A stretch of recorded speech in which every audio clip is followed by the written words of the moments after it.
100%. I mean, we have great plans. We had great winter with good evaluations, with a strong sportive management. We made the plans again for next year, and seeing the riders here energized and with the ideas and the good goals for next year from all the riders. I'm energized. Yes. I think everyone is, and looking ahead, and we always look ahead. We always look in innovations. We always look at how can we become better, and that's what excites me most. But first, let us take a moment to look back to 2025. Very successful season, winning 3 Grand Tours, 65 victories. What stood out the most to you when you look back to 2025? Yeah, that's a difficult one, I guess. You ask me which of my kids I like the most. Well, which one? That's difficult. Okay. No, but I think the way we raced in the Tour de France, both men, with Jonas and his team, the way we put on the pressure, finishing it off with Wout in Paris, the way Pauline did it with her team, it was incredible. And I think the Giro, of course, the Finesta stage with Wout as well, and finishing it off with a personal note, and that is that I met the Pope. Wow. So, and that was together with Robert van der Wallen. One of the most important people behind the team. We met the Pope and we shook his hand, and that was a good moment as well. You felt blessed. I'm not sure. When you shake the hand of the Pope, you feel blessed. But it's amazing to meet someone like that who is so influential in the whole world, and I don't think many people get the opportunity. So it was a really nice moment. You think the Pope was also happy to meet a Giro d'Italia winner like Simon Yates? I guess so. Yeah. He showed off the jersey with the Visma Lease bike logo, so it went all over the world. It was really good, and he liked it. Well, very excited. Let's start with the women, ladies first, I would say. It's obviously we want to win the Tour de France again after very successful. She's sitting there with Pauline. It's a successful year, first year for Pauline and the team. Yeah. We're excited to do that again. Sticking with the Grand Tours, we want to win a stage in every Grand Tour. So that is actually, and also nice, shows the collaboration between staff, coaches and riders. The riders themselves came up with that goal to say, okay, why don't we do that? And we said, yeah, why not actually? So shows their ambition too. On top of that, we want to go for the win in big races like Liège, like the Tour of Flanders, Paris-Roubaix, and Milan-San Remo. So those will be races that we really target with the women. And on top of that, 10 World Tour wins as a team. That sounds really ambitious. Yes. It is. Yeah. It is. Yeah. Moving on to the men. Yeah. Yeah. All right. So also for the men, we're again going for the Tour de France win. We really believe we can go for the win. We can battle for that. We have the team for it. We have the quality for it. So that's goal number 1. On top of that, winning the Giro. Jonas will be going there as well, and why not go for the double? So that's what we're aiming for. Sticking with the Grand Tour, Vuelta will be slightly different. We go for multiple stage wins and jerseys. Wout will be there, Matthew Brennan will be there, for example, amongst other team members. So that's an exciting goal as well. We want to win a monument, which is slightly different than our approach last year. Which was more focused on the cobbles? Yeah, it was more focused on the cobbles, and that doesn't make the cobbles less important. We think every monument is important, and we actually want to approach it that way, and we would be stoked to win one of them. More is allowed, always, we don't stop, but that's definitely the goal. And on top of that, going for 41 World Tour wins. Now 41 is an odd number, but we had 40 World Tour wins last year, of which 10 with the white jerseys. And the white jerseys is a project we started last year, really focused on development of riders, learning to win. Matthew Brennan was an example of that. So very successful, and we definitely continue doing that, also developing all the other riders who are in the white jersey races. Wow, these are very, very ambitious goals. Grisha, do you already feel the pressure on your shoulders? I mean, are you getting lower a little bit now during this presentation? I'm just sitting in the car and just pushing the buttons when I have to attack. So it's up to all of us, of course, but in the end, the riders to achieve these goals. But super ambitious goals, right? Let's start off with those classics. This is a broader selection, whereas, just as Jaco says, last year, over the past few years, it was more focused on the Cobbles Classic. Was that something that you had in mind altogether, together with the riders? Yeah, of course. I think we always, like Jaco and Richard already explained, also when we get to our goals, we interview the riders, we talk to them. We have a lot of brainstorming with the sportive management, but also with all the other coaches, and we came to the conclusion that there are 5 monuments, and they are all very, very big races, and we really want to be ambitious in all of these races, and we have to admit that in recent years sometimes Lombardy or Liège we had a little bit less focus on, and we want to change that, certainly. Yes, and then 2 Grand Tours, trying to win 2 Grand Tours, which is something as well. I mean, yeah, of course. You did it last year with 2 different riders when it comes to the men, of course, so it is possible. I think we did a few years ago, we even won 3 Grand Tours, so why not 2 to start with? And I think it's the new thing is for Jonas that he will do the Giro for the first time. It was of course also his ambition, but it was also an ambition of the team to complete the trilogy with him, and we do believe that going to the Giro we'll also have him in top form, top shape in the Tour de France. Yes. Planning, like Jaco said, we started in September with the planning for this year, 2026, and then by the end of November, beginning of December, we had it all fixed and settled, and we're talking to all the riders, and all these plans, they included Simon still, but he came up to us in the Christmas period that he wants to end his career, that he wants to stop, and yeah, we have to, and we do accept that, and we are grateful that he won a great Giro d'Italia for us last year. But of course it also means that now we have to not adapt all the plans that we made, but we have to adapt some of the plans where Simon was part of, and we have to find a solution, but we will find it. Yes, you'll find a solution, but then again, everyone knows, of course, a guy like Simon Yates is also always hard to replace, especially at his final moments just starting the season. Yes, of course. I mean, he's unreplaceable, because at the moment we also cannot even replace him, even if we would, or if we wanted to. But yeah, we have a very, very, very strong team, and we are 100% confident that we will have a great season also without Simon. Yes. We're really happy that you're here with us, and I know I can keep you here for 5 minutes because you have to be in. Yes, I know the time is ticking. Time is ticking, and that you have to sit down in a better chair for you. How is that ankle doing? It's good. It probably looks worse than it is now, but yeah, walking is still painful sometimes, and I have to be careful with taking too many steps. But luckily, I've been riding already a little bit, and on the bike it's pretty good. And how does that feel exactly, being back on the bike again? Yeah, it always feels amazing to be back on the bike, but yeah. It more or less feels fine. Once my foot fits in the cycling shoe, then it's good. And it takes some time to fit it. Yeah, it's still quite swollen. Yeah. It goes a bit up and down, and yeah, we're on it every day to improve. But like since I'm riding, I'm confident that I will heal up quickly. How did it mess up your preparations for this season, or maybe it didn't mess up at all, or not so much as we may think? For sure, it messed up my cyclocross season. I was still ambitious for the races to come. Yeah.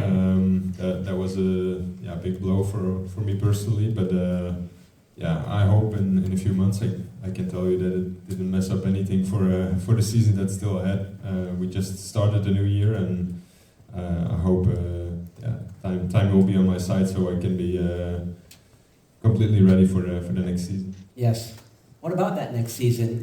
What's it going to look like? Because we just spoke, of course, to the sportive management, saying that there's a broader range of classics, so the monuments that count this year, maybe more than ever. Is that something that suits you?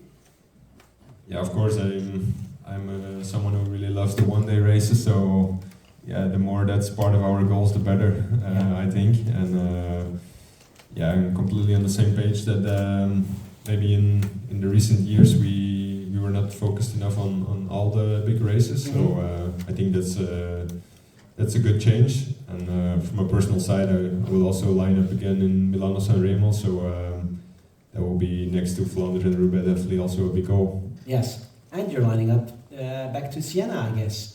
You have great memories of Siena, winning 2020 Strade. Last year, phenomenal stage in the Giro d'Italia. Yeah, exactly. Yeah, it's always been a special race for me, special place as well. And yeah, I could feel that last year in the Giro. But yeah, it was definitely always my plan to go back to a more traditional schedule in the spring. Because yeah, also these races are beautiful and yeah, cool to win. So yeah, really looking forward to a small change for the spring classics. Beside those spring classics and these classics in the after season, what about Grand Tours this year for you? Yeah, we'll ride both Tour de France and the Vuelta a España. That will be quite different approach. I think in the Tour we are there to try and win it again. For sure, I will have my own chances, but especially looking forward to the opening weekend with the team time trial. I think that's already a massive goal for me and for the team. So yeah, and then in the Vuelta we'll go there with Matthew, and that will be more a race for stage victories and yeah, everything except the GC, at least from our side. So yeah, that's also a really interesting approach, and yeah, looking forward to both actually. And how difficult is it about then to be focused on both the classical season and the Grand Tours? But that's going to be a long season for you, if you count in all these agenda work for you. Yeah, but it's also a really long year always, so it's would be boring to be done already halfway April, and yeah, there's some time to reset, to prepare for the Tour, and then of course after the Tour de France there's not too much time for recovery, but yeah, before I managed that well, so we'll try to do that again. Great. My time is up. I hear 5 minutes are done. Do you want to sit down there already? Yeah, thanks. If I can leave the podium, it's better. Yes, you are. No, it was an incredible moment this year to win it for the second time. Not something I expected the first time or the second time, but felt just as good. Do you still feel that there's growth and that you can develop year by year? I hope so. I'm only 26, so I think there's some progression to be had. But yeah, this year I hope to definitely take more steps. Where? I think you're alluding to I won't be returning to Paris this year. We decided, I think along with the team goals, the team really wants to win a monument, as we've discussed, and I would really like to go to Liège and be in good shape at Liège, which means probably being in Paris shape at Liège and not in early March. Yeah. So we've decided to do a slightly different spring this year, and I'm going to go to Tirreno and Strade Bianche, and yeah, do slightly different preparation starting already this winter, so that I'm still good after Paris early March. Right. Tell me a little about that Liège-Bastogne-Liège, why this is such an important goal for you. Because now we've heard that the team wants a broader selection of the monuments. You want to be there in every monument. Why Liège for you? I think it's just a race that I see would suit me really well. I've done it a few times with my previous team, and I really liked it. And not to say that I don't like the Flanders Classics, but at a certain point you have to make a choice where you want to be in peak shape and what you're targeting, and I wanted to try something different, and I think Liège and also the other Ardennes Classics, Amstel and Flesch, are just good races for me, and the longer climbs might suit me a little bit better than the steep ones around Flanders. Yeah, so in spring season, and then we'll see you in the Ardennes, in the so-called after season maybe, and then we'll see you in Lombardia? Yes, yeah. After the tour, I hope to turn it around and still be in good shape for the last part of the season and in the World Championships and also Lombardia. And yeah, hopefully we can cover our bases with another monument, because I'm assuming we'll win one in the spring. Of course. So you have Spring Classics, you have the Tour de France, and then the Classics in autumn, and the World Championships. That wraps up your interesting, cool new season. Yeah, I'm looking forward to some changes, and the past 2 years I've been kind of a rerun each year, so I'm hoping to have some different energy and a different season. And what is that different energy then? 2026. I don't know, it remains to be seen. Maybe this time next year I can tell you what the different energy was. Good. I'll keep that question for next year then. Thank you very much. Matteo? Yes, it was good to come back on the road. We had the plan to try to win Tour de France in the next 3 years, and we did it after 1 year, so... You couldn't wait? No, we did a great job as a team, and it was super good, to learn at the beginning of the year, and after in the summer, just I could really express myself, and I really was where I wanted to be. So yeah, it's so good, when you make all the steps and you have a goal and you can achieve it. It's amazing. It is amazing. Were you surprised maybe by how fast everything went last season? Because everyone said, give her the time. She needs the time to adapt from an individual sport where you have that 60 minutes full gas experience towards being back on the bike for 4 or 5 hours maybe. I wasn't surprised because I know if I prepare really good, I can be really strong, but it was more, being with a team, with a teammate, working together, and also the position in the peloton and everything. So it was not like a pure strength, but it was more like all the details what makes me, good. So it was, normally I also learn quite fast, so it was also good to have all these classics to learn and to be in good shape for Tour. Yes, and then you learn and you win. That's in the classics, which is quite extraordinary. Yes, no, I already felt okay during the classics, and it's also why this year we decided to go for the classic blocks, and then to prepare for Tour, and then to prepare for the World Championship. So we'll be like 3 blocks in the season, and I think it's where I can become better. It's making these blocks and just take a small rest and go again. So I think I can be the same shape I was in Tour much longer. Right. Now, Pauline, after such an extraordinary career, and then you've been so successful again last year, how do you work towards a new season 2026? I mean, at some point you could say, what's there to win again? Because you've won almost everything. I had this feeling after winning Tour, the day after, but I think it's because I was tired, and then I said, okay, I know I can win more races, and also with the team, with Marianne. Now we also have 3 new girls, and they are really strong. So I think we can be even better as a team. So no, it's going to be good. Also for me, now we did all the work, the big work, and now we can really look into details. And it's really what I prefer, to just make small changes and.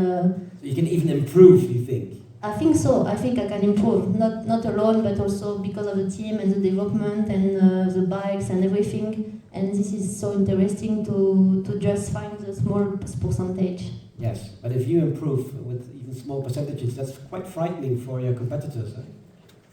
Yeah, I don't know. We will see. No, I'm sure that is frightening. We will see, of course. So what will be your big goals for the next season? So my goal will be to try all the races I will do this year. I will not race a lot, but like Strade, Flanders, Flèche, Liège. Going to Vuelta more like for stage wins and to help the team, and then doing the preparation for Tour and then the World Championship. Yes. You say that's not a lot, but I saw Jonas look at his face and says, that's quite a lot. But he's racing 2 times 3 weeks. Huh? Our Tour de France is 9 days, so it's not the same. That is a different. But it's also going to be super interesting because we have a TT for Tour, so it will be also interesting, to go on the TT bike and to work on the TT bike. So it's going to be super exciting. Right. One final thing, I'm very curious seeing you next to one another. Do you motivate one another as well when you see her riding the Tour de France, winning it, or when you see him riding La Vuelta, winning it? Does that motivate you? Do you feel the vibe of this is one team and I want to win again? Yeah, for sure, because when they have Tour de France, we also are in training camp in altitude. So yeah, we can look at the boys and how they do it. For sure, it's super inspiring. So yeah. It's super cool, and yeah, I hope next year we can both be in yellow the same year. Yeah, together, yes. Yeah, that would be amazing to have the yellow jersey in both the women and the men. That would be something special, and of course it gives us motivation when they do well as well.